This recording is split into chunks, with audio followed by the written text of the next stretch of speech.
Hey everyone, it's your friend and colleague Jesse Green here, and welcome back to the Savvy Dentist podcast.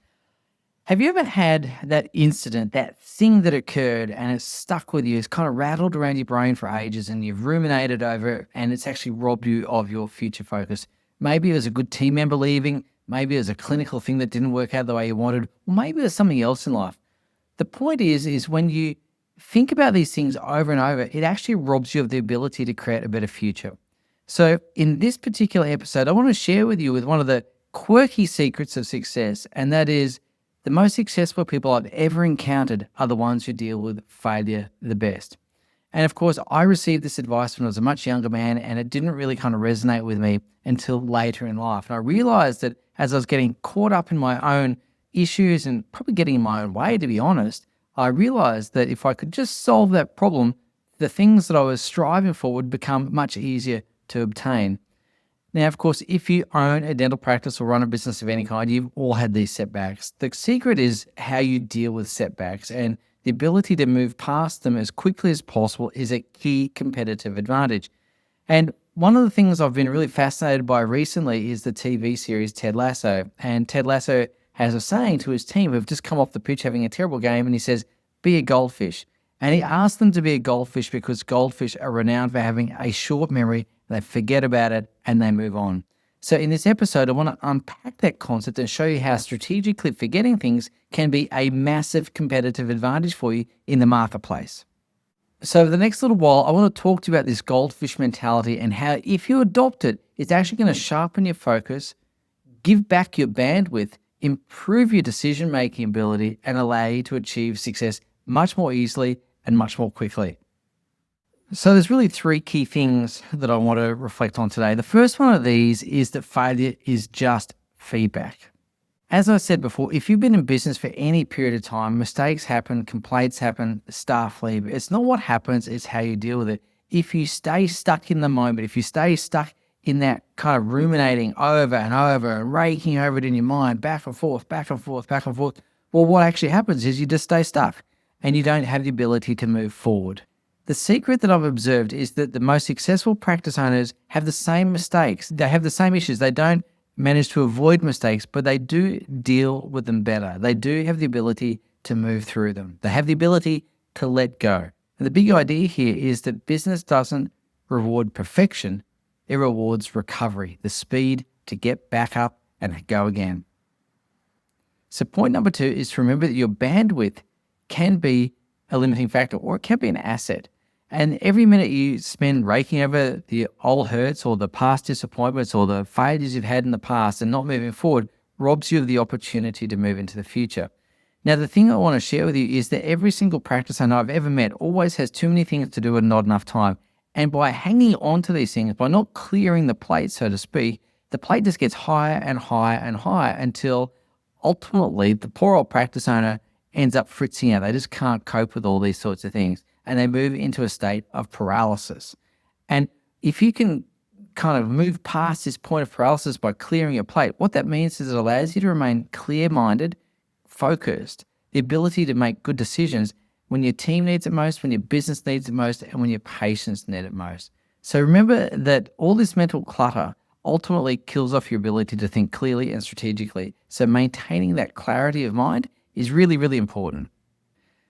Point number 3 is to understand that your emotional state will absolutely influence the team and, of course, the culture of the team. So if you're staying stuck in things, it's sending signals to your team that this overanalysis, this paralysis is occurring, is going to become part of their daily norm. What that really means is they're also going to mirror that as well. They're going to be stuck in this ruminating mode. But equally, if you can demonstrate an ability to move through and past things, if you can demonstrate an ability to overcome and to strategically forget, as we say, then they will too. And what that means is your team develop a can-do attitude. They understand that failure and setbacks are just an everyday part of life, and they have the ability to move through this. By the way, this is also a really good example to set for your kids if you have them. Being able to deal with adversity and to move through teaches kids that stuff happens in life, and their ability to deal with that sets them up for success into the future. Okay, so how do we actually get better at strategic thinking? And one of the things that we do with our coaching clients is we look at how can we transform the experience? How can we take this event that's obviously been negative and transform it into a positive experience. So we call that an experience transformation process. How do we take the bad and look for the good? Take the lessons from it, if you will.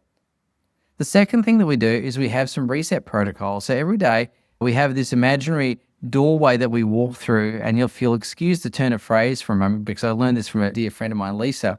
She talks about walking through what she calls the shit shaver. And what that means is every day as we walk through the door, we shave off the rubbish that's mentally clinging onto us and we let it go. So as we step through that doorway, we let go of all the rubbish, we let go of all the hurts, we let go of all the disappointments and the setbacks, and we start the day anew. And the third thing that we do is when it comes to making decisions, we need to understand what decisions are one-way doors versus two-way doors. So let me just explain that for a moment. Sometimes, even though you might be dealing with some adversity, you've still got to make a decision. And even though you haven't maybe mentally cleared things as well as you might like to have, you still need to move forward with the business.